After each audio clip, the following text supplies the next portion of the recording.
C'est un des derniers salons où on cause d'abstraction.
J'étais passé à tabac et laissé pour mort 2 fois avant l'âge de 8 ans, par un gang et par un groupement fanatique d'une école religieuse concurrente. Je m'intéressais déjà aux légendes à cette époque-là.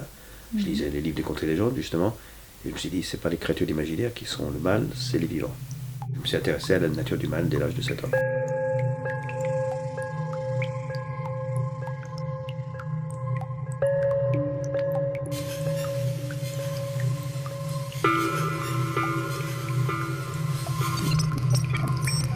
J'ai décidé d'ouvrir un musée qui s'appellerait le Musée des vampires et monstres de l'imaginaire au courant 2005. Quelque chose de privé, c'est la même maison qui s'appelle, que j'ai surnommée. C'est une maison qui est de ma famille depuis un siècle. Mon grand-père l'a achetée en 1916, c'est un sculpteur.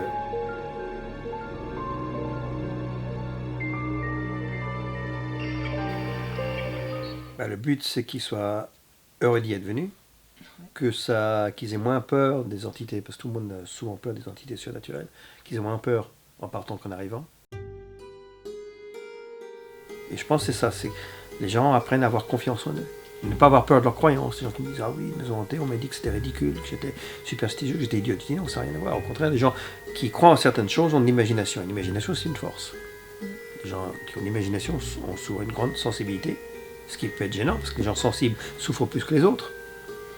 C'est normal, donc il faut assumer comme ça, il faut en faire une force. Il faut s'endurcir sans se durcir dans la vie. Et en gros, je peux aider les gens à faire ça.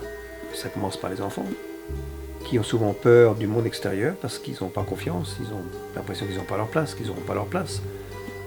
Et quand on a confiance en soi, on résiste mieux. Et le vampire vous respecte, encore une fois, le respecte. Le vampire, si vous transformez en vampire, vous ne serez pas son esclave, vous serez son égal.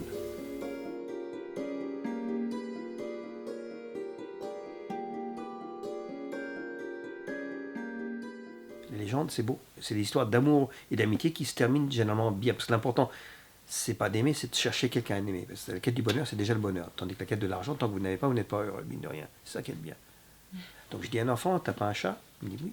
Tu aimes ton chat? Oui. Ça commence un être vivant.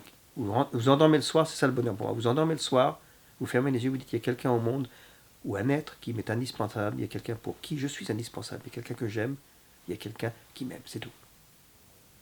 Ça peut même être un arbre. Moi, j'étais amoureux d'un arbre quand j'avais 7-8 ans. On a coupé l'arbre, j'étais mal là. Un arbre dans le jardin derrière. Je parlais à l'arbre. Bon, j'avais des parents aussi, mais je ne sais pas pourquoi l'arbre, il me plaisait cet arbre.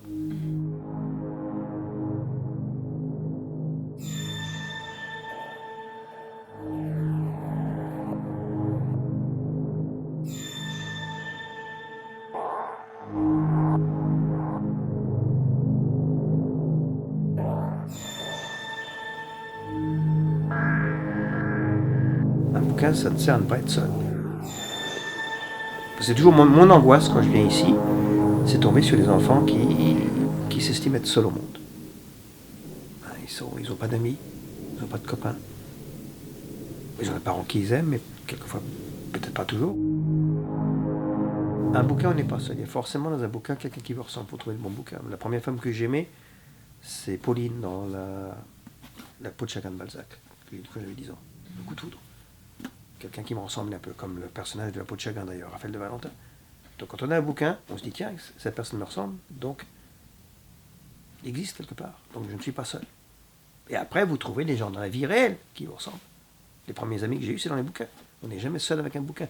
c'est un antidépressif, un bouquin. C'est pour ça que la France est le pays où on prend le plus d'antidépresseurs, hein, mine de rien. Les gens lisent plus.